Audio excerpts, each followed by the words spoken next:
Imagine you are standing under the harsh lights of a theater stage. A director is forcing you to walk in circles, repeating the same lines day after day, and the exit doors are locked tight. For many people navigating the homelessness crisis, the support system feels exactly like that play. Instead of offering a clear path out, the system traps people in a repeating loop of paperwork and waiting. It acts as a way to contain the problem rather than solve it.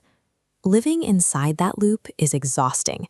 You are expected to stand by, follow the vague directions of the support staff, and wait for assistance that rarely arrives. This leaves people drifting without an anchor.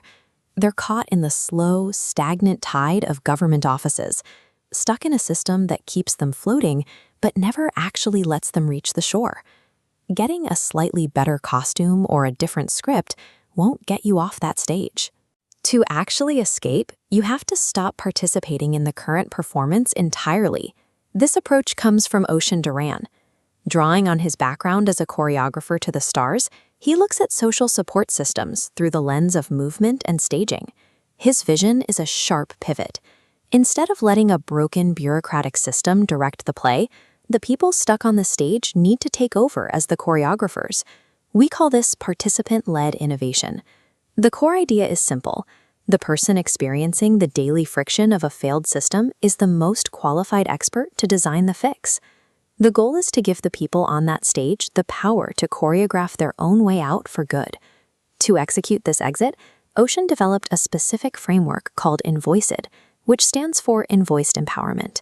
This flowchart shows how the cycle works. First, a participant identifies a roadblock in the system.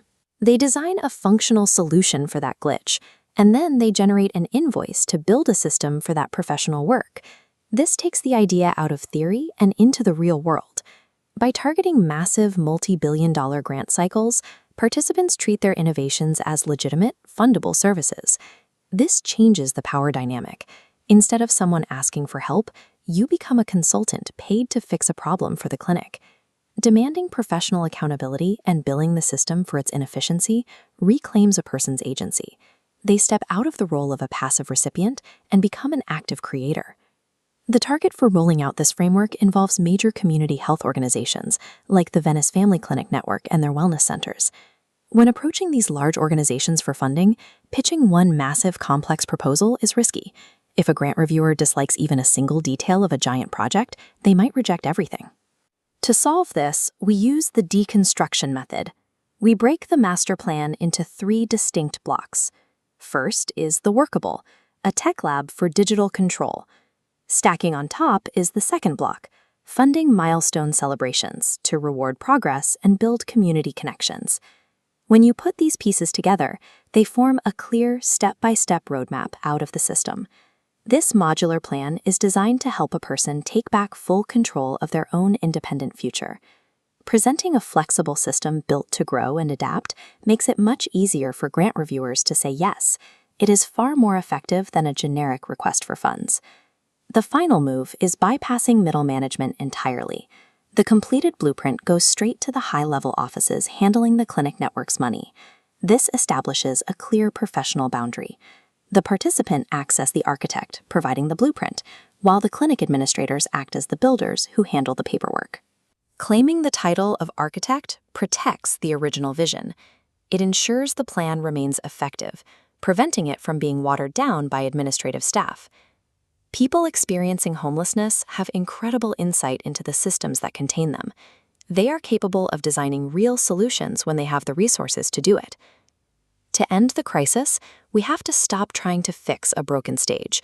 We must fund the actors directly, giving them the tools to walk out the door and build a new world.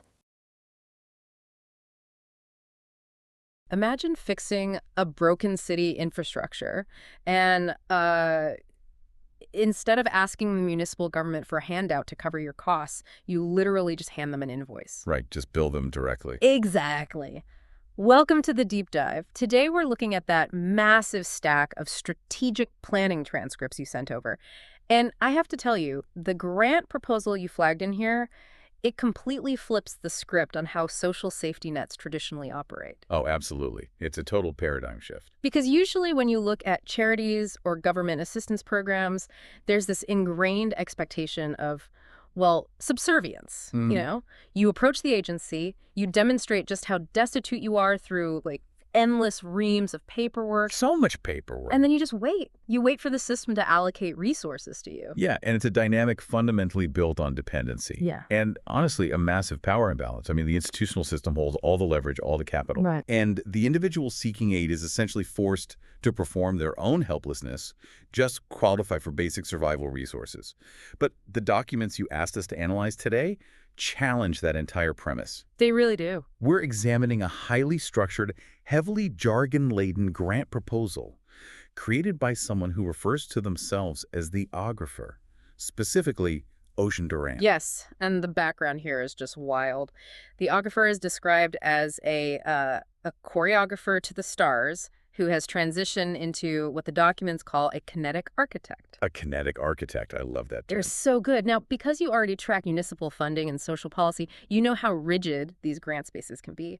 So our mission today is twofold. First, to deconstruct this really dense architectural framework the ographer has built. Right. We need to strip away the jargon and look at the actual mechanics. Exactly. We want to break it down into something so simple that like a high school student could instantly grasp the visionary intent. And second, we need to explicitly uncover why this methodology claims to be an absolute game changer for the homeless population. Shifting them from dependency to total self-sovereignty. Yes.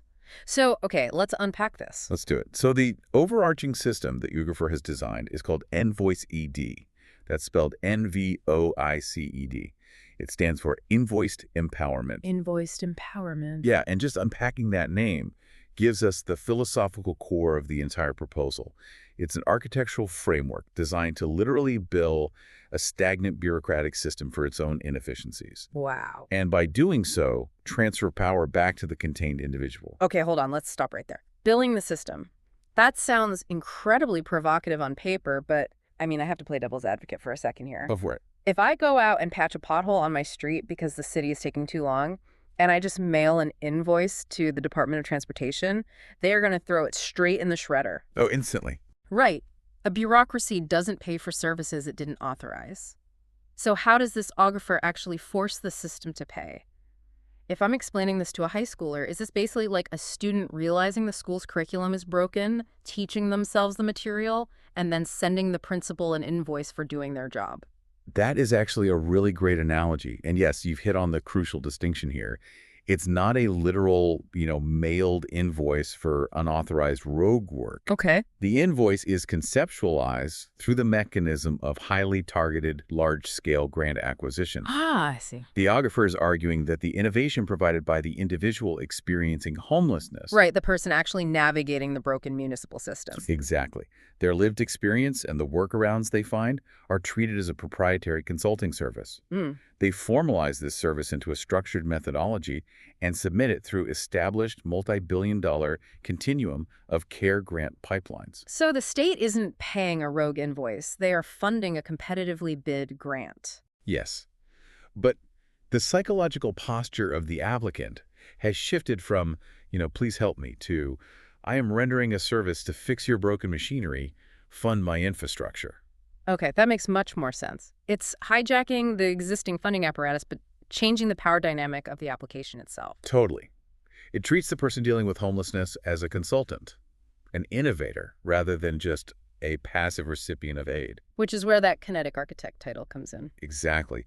When we think of traditional architecture in the social services sector, we think of static containment, right? Building a shelter, constructing a processing center. Erecting walls to house a demographic. Right. But a kinetic architect doesn't design static walls. They design the pathways that move people out of those walls. Coming from a choreography background, the ographer views social systems exactly like staging a production. So you don't just let the dancers wander around a stage without direction. No, you choreograph the flow of human agency from a state of containment into a state of self-sovereignty. And the standard for this production is called the all or nothing. The all or nothing. That sounds like an ultimatum. It is. Basically, it is a strict professional boundary. The absolute refusal to accept substandard staging, or like watered-down choreography for the program, just to appease the existing administration. Okay, I can see that. If we think about enterprise software, a developer isn't going to let a client arbitrarily delete half the code just because they don't understand it. Because the software will crash. Right. Exactly.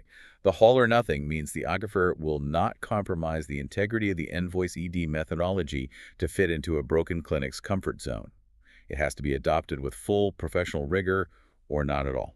But, I mean, drawing a hard line in the sand like that with nonprofits or city agencies, that is incredibly risky. Usually, if you want their money, you play by their rules. You do. But to understand why the Aquifer feels this uncompromising stance is absolutely necessary, we have to look at their diagnosis of the current environment and the specific population this is designed to save. And I know you noticed this in the materials, too.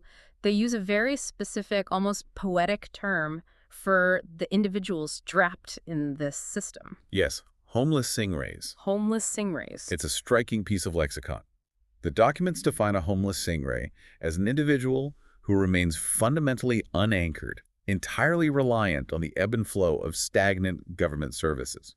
I really want to explore that imagery for a second because the ebb and flow is the perfect way to describe the actual logistical reality of modern homelessness in major cities. It really is. It's not just sitting on a sidewalk. No, it's being pushed by administrative currents. Like, you get a housing voucher, the current pushes you into a temporary motel. 6 months later, the funding dries up, the voucher expires, and the current pulls you right back onto the street. You get a 90-day shelter bed, you drift over there, the time limit hits, you drift back. You are constantly moving, but you're never traversing any real distance. Right, you are just drifting within a confined ecosystem. Yeah. And the Aquifer diagnoses this ecosystem as suffering from systemic fracture. Systemic fracture. The documents claim that the current support staff, so the legacy agencies, the massive nonprofits, the traditional caseworkers, that they've built something called a performance of help. Which is actually just a performance of containment. That is perhaps the most devastating critique of the modern social safety net in these transcripts. It really is a heavy accusation. I do have a real issue with the word performance here, though. Are we saying the system is intentionally trapping people? Like, are these social workers who are often burning themselves out for very little pay, are they acting maliciously? Because that feels like a massive leap into conspiracy territory. That's a really important distinction to make, and the text definitely stopped short of claiming outright malice. Okay, good. The Aquifer frames it as an institutional failure driven by misaligned incentives. It's not a conspiracy. It's an inefficiency that has become self-sustaining. Oh, so.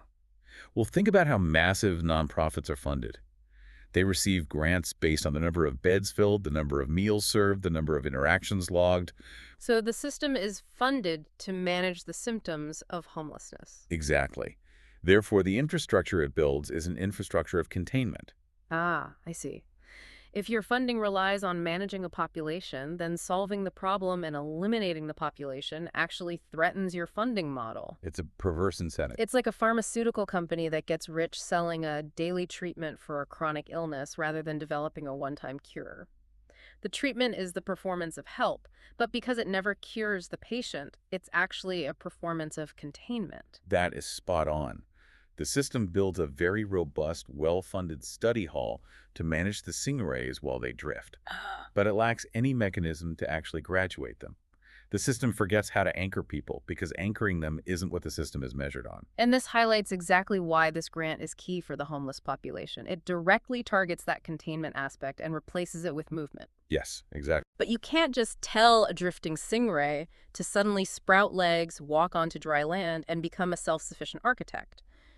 If containment is the systemic disease, what is the exact mechanism of the cure? The cure is detailed as the departure protocol. The departure protocol. It's a very clinical, almost aeronautical term. It is. It represents a highly structured, step-by-step exit strategy. Yep. The departure protocol is designed to physically and psychologically transition participants from being dependent, contained stingrays into self-sovereign creators. But the psychological hurdle there is immense, isn't it? I mean, if you have been unanchored for years, traumatized by the streets, constantly dehumanized by bureaucratic intake forms that treat you as a liability... You don't just flip a switch and become empowering. Right. You don't just suddenly become a creator. The source material talks about a required psychological shift called God nature, or creator identity. Now, when we see terms like God nature in a strategic grant proposal, It can initially seem out of place. Yeah, a bit esoteric. Exactly. But we have to view it through the lens of psychological rehabilitation. Stripping away any specific theological connotations, the augrapher is defining a state of absolute psychological agency. It is the fundamental belief in one's own physical power to channel reality. Meaning you shift your locus of control from external to internal. You stop believing that reality is something that happens to you, like the currents pushing the stingray, and you start believing that you are the architect generating the current. Precisely. If the legacy system treats the homeless individual as a broken object to be managed, the creator identity requires the individual to view themselves as the ultimate authority on their own survival. And the proposal doesn't just leave this as like a nice affirmation on a Post-it note. No, it operationalizes this psychological shift through a concept called the living lab. The living lab. This is where it gets highly technical. The philosophy here is that the person actually experiencing the broken system is the most qualified person to fix it. Yes. It completely challenges the traditional hierarchy of expertise. Traditional philanthropy assumes that the academic in a funded university office or the executive at the nonprofit holds the expertise on poverty. Right, because they have the degrees. Exactly. But the living lab model asserts that the individual navigating the endless, Kafkaesque bureaucracy of SSI, housing vouchers, and mental health services every single day, that person is the true subject matter expert. So instead of waiting for external developers to patch a video game, the player who is stuck in the glitch uses their own gameplay to write the patch code. That is a highly accurate translation. In the living lab, the participant's own journey becomes the primary data set. Oh, wow. Yeah, their daily kinetic labor, filling out forms, attending hearings, seeking healthcare, that is the research and development phase. They are not a test subject being observed by the clinic. They are the leader researcher proving that their own navigational strategies are replicable for others. But here is the massive logistical hurdle with that. If the participant is generating all this valuable data, all these new pathways through the bureaucracy, what stops the traditional system from just co-opting it? That is a huge risk. Right. What stops the clinic from taking the participants' notes, locking them in a file cabinet, and saying, thanks for the feedback, we'll take it from here? Because historically, the system holds all the records. They hold your ID, your medical history, your case files. They control the flow of information. Exactly. So how does the augrapher protect the participant? This is where they introduce the Direct Access Protection Protocol, or DAPP. DAPP. Okay, this is the legal and technical shield that prevents the legacy system from co-opting the participant's intellectual property. How does that actually work mechanically? Does the participant just refuse to hand over their documents? It's a bit more sophisticated than that. The Direct Access Protection Protocol is a methodology of decentralizing the participant's data. Okay, so going digital. Yes, it means the participant maintains absolute encrypted control over their own vital documents, their navigational blueprints, and their identity markers. It legally and technically bypasses the bureaucratic gatekeeping. So instead of the clinic's case manager holding the only copy of a participant's birth certificate or SSI application in a locked filing cabinet, the participant maintains their own digitized, secure vault. Exactly. And think about the power dynamic shift there. If you control the data, the system cannot gatekeep your progress. It shifts the individual from being a subject whose file is managed by the state to a sovereign entity who merely permits the state to view their file on their own terms. It fundamentally rewrites the terms of service between the citizen and the bureaucracy. It really does. And I see why the augrapher requires the all or nothing standard now, because if you compromise on that direct access protection protocol, the whole empowerment model just collapses back into dependency. But let's ground this in reality for a moment. Holding your own data and adopting a creator identity doesn't keep the rain off your head. You can't run a complex digitized protocol from a park bench. To secure multi-million-dollar grants, you need concrete physical infrastructure. You do. So where does this actually happen? This transitions us directly into the physical framework of the proposal, which the augrapher defines as the workable. The workable.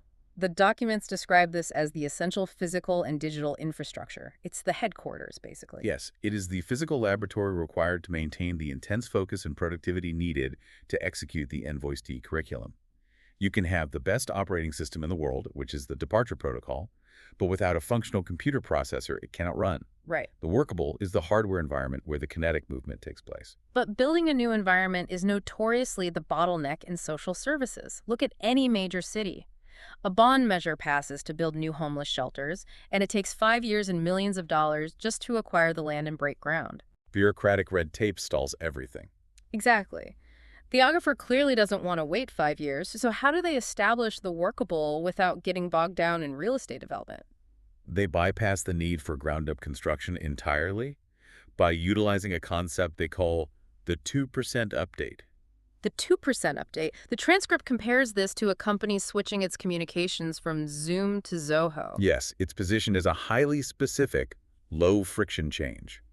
It is a masterstroke of systemic efficiency. Mhm. The 2% update argues that you do not need to tear down the entire existing clinic or shelter to make it functional. You don't need a revolution. No, you need a surgical intervention. Okay, let's break that down. If I look at a massive, inefficient legacy system, say a city's housing placement portal, the 2% update isn't asking the city to scrap the entire multi-million-dollar portal. No, that would be a 100% update. Right. It's identifying the exact bottleneck, maybe a redundant identity verification page that causes 80% of users to time out, and replacing just that one page. Precisely.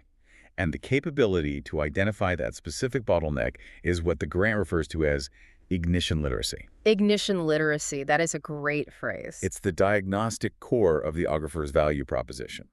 Ignition literacy is the ability to look at a massive stalled systemic engine, read the complex schematics of why it is failing, and apply the precise minimal spark of technical or procedural change required to restart it. So, to use an automotive analogy, if I'm a high school student looking at my broken down first car, ignition literacy isn't replacing the whole engine. Right, which costs a fortune and takes weeks. It's knowing exactly which single severed wire connecting to the starter to splice back together. You do that in 5 minutes and the car runs. Exactly. And if you were a grantor managing $1 billion public fund, which mechanic do you want to fund? The one splicing the wire? Absolutely. Because funders are terrified of massive, sprawling proposals that want to reinvent the wheel. The failure rate is incredibly high. So if the geographer approaches the county and says, your multi-million-dollar engine is stalled, fund my 2% update, give me the workable space inside your existing clinic to apply my ignition literacy, and your engine will run again. That is an incredibly persuasive pitch. It's low risk, high reward. It proves that the creator of NvoicED is not just a philosopher talking about God nature, but a highly technical diagnostician who understands the pragmatic realities of institutional mechanics. Wow, okay, so we have the software, which is the departure protocol and the shift to creator identity. We have the hardware, which is the workable established through the 2% update. And we have the legal shield, the direct access protection protocol. All the structural pieces are there. Right. But we're dealing with human beings here, often carrying severe complex trauma. You can't just hotwire a human being like an engine and expect them to permanently change their life trajectory. No, you definitely cannot. Isolation is a massive factor in chronic homelessness. So how does the geographer choreograph the human connection required to make this sustainable? This is where the creator's background in choreography truly elevates the proposal, I think. The psychosocial interventions are designed with the exact same structural rigor as the technical data protocols. Interesting. The documents refer to this tier of the methodology as Social Resilience and Integration Programming, or SRIP. Now, in the legacy system, the one we identified earlier as maintaining a performance of containment, how does social support usually manifest? Historically, it manifests as generic, unconditional gatherings. A Friday afternoon pizza party at the shelter, a holiday dinner, a movie night. And on the surface, that sounds nice. It sounds compassionate. The intention is usually very compassionate. It is meant to provide a brief moment of normalcy and community, but we have to look at the psychological mechanics within the context of systemic fracture. Right, the drift. Exactly. These generic parties do not require the individual to move forward. They make the containment more comfortable, but they do not incentivize graduation. In fact, they can accidentally reinforce the drift. Because if the reward is disconnected from progress, it doesn't trigger the behavioral changes needed to exit the system. Precisely.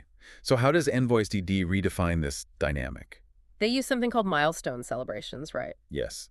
The analographer completely replaces generic parties with milestone celebrations. This is a crucial pivot. So a milestone celebration is a gathering triggered only by specific, measurable progress within the NvoicED curriculum. Exactly. The gathering is no longer just because it's Friday. The gathering occurs because a participant successfully digitized their vital records, or because they achieved a new level of ignition literacy in the workable lab. Or because they navigated a complex SSI hearing using the departure protocol. Yes. I can hear the pushback on this already, though. Critics of conditional aid might argue that this sounds punitive. They might say, well, you are withholding a party, withholding community from a vulnerable person just because they didn't finish their paperwork fast enough. That's a very common critique. How does the framework defend against that? It defends against it by understanding the neurobiology of trauma recovery. When an individual has been unanchored for years, their internal reward pathways, their dopamine structures, are often deeply disrupted. Oh, wow. Generic parties provide a fleeting dopamine spike, but they don't rebuild the internal structure of self-efficacy. Milestone celebrations tether social connection and celebration directly to the individual's own kinetic movement. It structurally reinforces the creator identity. So what does this all mean? It's the difference between an everybody gets a participation trophy pizza party versus a graduation dinner that you only get to attend if you actually passed your final exams. That's a perfect analogy, and it changes the peer dynamic too. If you go to a milestone celebration, you aren't just sitting next to other people who are drifting. You are sitting in a room full of people who have actively achieved a tangible goal. It creates a sustainable ecosystem of peer-to-peer mentorship. Exactly. You see someone else being celebrated for mastering the tech protocol, and you realize it is achievable for you too. It re-anchors the participant to a community of creators rather than a community of the contained. And to ensure the logistical success of these gatherings, to make sure people actually show up to do the hard work, the auditor utilizes strategic attendance incentives. Yes, which is the pragmatic use of high-quality food, desirable resources, and curated social connection to guarantee consistent engagement. It acknowledges that human beings are driven by immediate incentives. It does, and it leverages that human nature to keep them engaged with the long-term departure protocol. The architecture of this is incredibly impressive. The vision is philosophically robust. The technical application is precise with the 2% update. The psychosocial element is beautifully structured. But, and this is the multi-billion-dollar question, a brilliant blueprint still requires capital to build. It sure does. How does the auditor actually secure the massive funding required to execute this vision in the real world? This is where we see the transition from kinetic architect to master strategist. The source documents lay out an incredibly specific financial roadmap targeting the Los Angeles County Homeless Initiative. You highlighted a phrase in the documents, the 4748 context. For those of us who don't spend our days reading municipal budgets, what exactly is that context? The 4748 context refers to the literal strategic playbook of LA County. In 2016, following the passage of major funding measures, the county approved a comprehensive plan containing 47, which later expanded to 48, specific interconnected strategies to combat homelessness. Strategies covering everything from preventing homelessness to subsidizing housing. Exactly. Increasing case management, coordinating outreach networks, all of it. And these 48 strategies are the approved channels through which the county is legally authorized to distribute its massive budget. So if your proposal doesn't map to one of these specific strategies, you literally do not get funded. Precisely. And the auditor isn't just asking for money blindly. They are leveraging ignition literacy.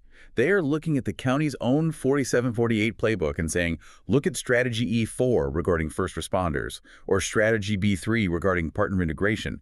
You are implementing these inefficiently. And my NvoicED lab is the precise 2% update that makes your approved, heavily funded strategy actually function. Yes. It is brilliant bureaucratic judo. You use the weight and momentum of their own mandates to pull your project forward. And the scale of the funding they are targeting is staggering. The documents highlight two massive, specific deadlines in the summer of 2026. Yes. The first major target is August 26, 2026. Yeah. This is the deadline for a continuum of care or COSI competition. Let's define continuum of care for a moment. This is federal HUD money, usually administered through local municipal agencies, designed to promote community-wide commitment to ending homelessness. Right. And the documents indicate the total available funding pool for this competition is $4.04 billion. Over $4 billion. And crucially, this specific notice of funding opportunity prioritizes new projects, particularly those categorized as supportive services only. Which is the exact legal definition of the NvoicED lab. Yes, it doesn't require the ogrifer to build a massive apartment complex. It funds the kinetic choreography of the services themselves.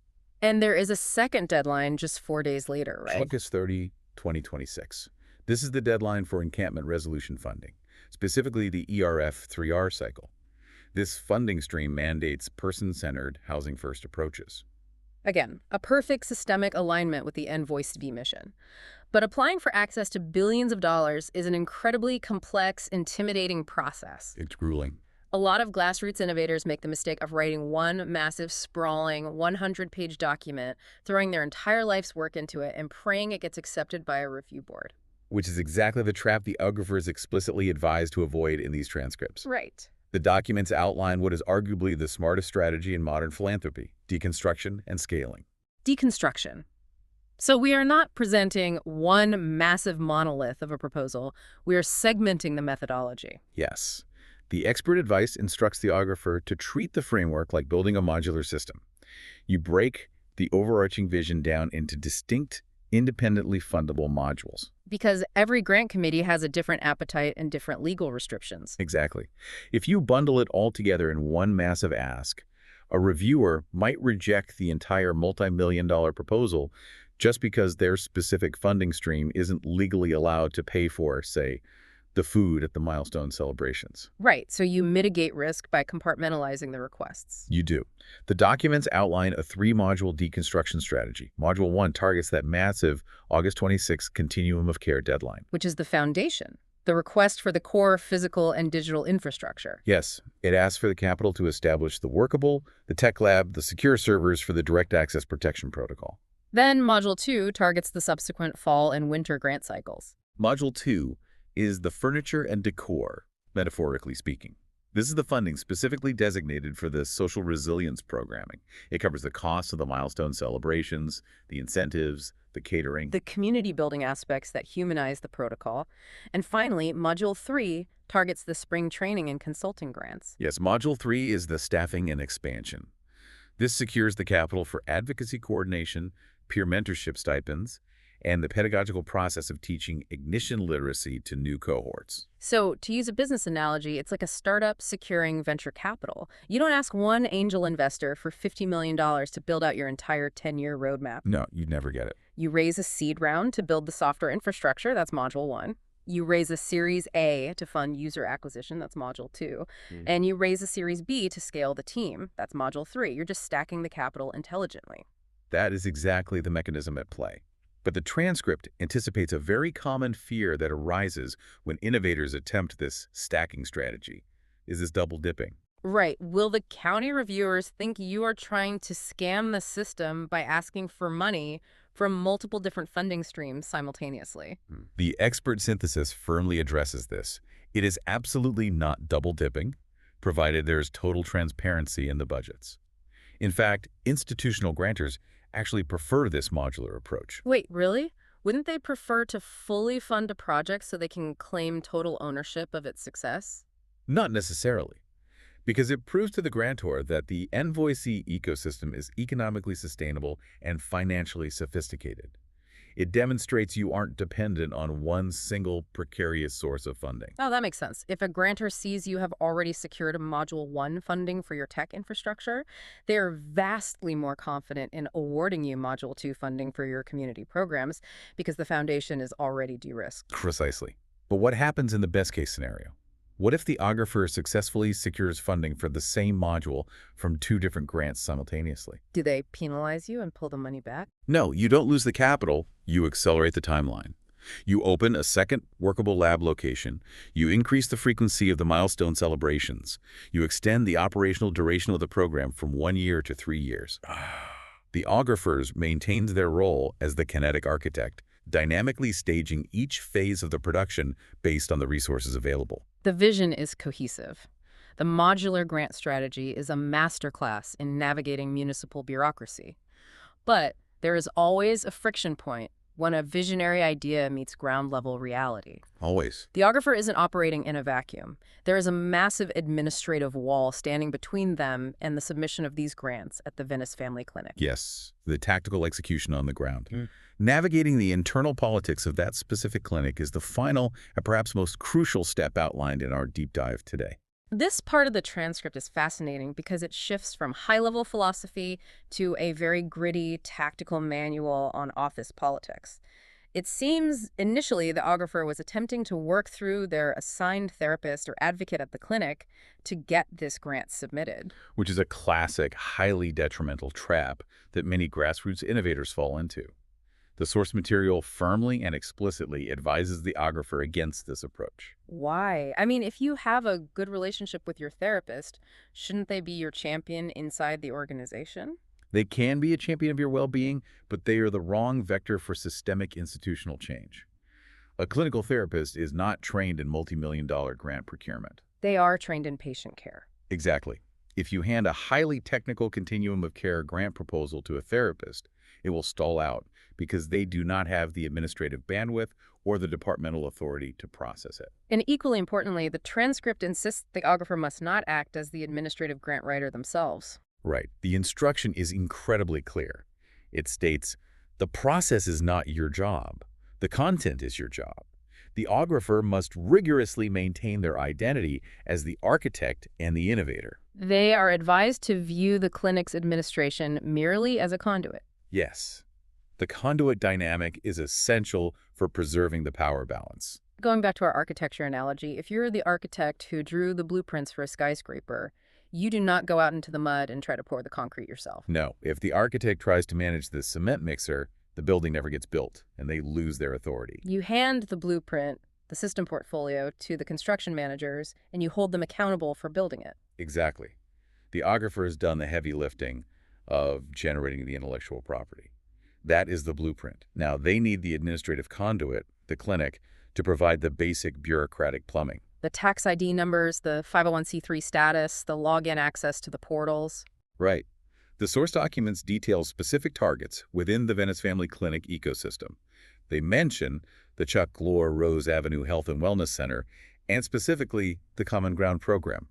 But the ultimate direct action advised is bypassing all those general channels, bypassing the advisory councils entirely, and going straight to the Office of Development. The Office of Development in any major nonprofit is the engine of capital. They speak the language of continuum of care competitions and modular grant stacking. The strategy outlined is a one-step execution. Surgically precise. One specific email communication. The Ographer is instructed to send the NvoicED project summary directly to a specific UCLA MedNet email address, bypassing the local clinic's lower-level filtering. And the script provided for this email is a masterclass in establishing a peer-to-peer professional dynamic. It doesn't read like a client asking a clinic for a favor. It reads like a consultant offering a highly lucrative partnership. The scripted language says, I have developed a structured, milestone-based methodology. I am seeking to partner with the development office to integrate this into upcoming grant cycles. Seeking to partner, that phrasing is everything. It instantly solidifies the creator identity. It maintains the leverage. And by utilizing this direct-to-development approach, it safeguards the intellectual property. It prevents a middle management committee from taking this kinetic architecture, stripping out the direct access protection protocol because it's too legally complex, And turning it back into a stagnant performance of containment. Exactly. It forces the all or nothing standard right at the front door of the institution. They either accept the blueprint as written, or they lose out on the consultant's expertise. It is an incredibly bold, high-stakes maneuver. It really is a phenomenal journey to trace through these documents. We started by examining the bleak reality of the current environment, an individual trapped in the administrative ebb and flow. A homeless stingray drifting through a system designed for containment. Right. And through these transcripts, we witness the theoretical roadmap of how that individual reclaims their agency, engineers a departure protocol, and evolves into a kinetic architect. An architect capable of engineering a multi-billion-dollar grant strategy utilizing the system's own 4748 playbook against its own stagnation. And they achieved this conceptual leap by reframing their survival and innovation as an invoiced empowerment. It's far more than just a clever grant proposal. It is a structural blueprint for reclaiming human dignity. It truly is. And analyzing it today raises a deeply provocative question for you, the listener, to mull over. If a massive bureaucratic system, one that was historically designed merely to manage the symptoms of homelessness, is suddenly presented with an undeniably competent blueprint created by the very individuals it was attempting to contain. What happens to the institutional power dynamic? Exactly. If the contained become the choreographers, does the entire legacy concept of institutional charity become completely obsolete? That's a huge question to consider. Yeah, it really is. Keep questioning the systems around you. Keep looking for the 2% updates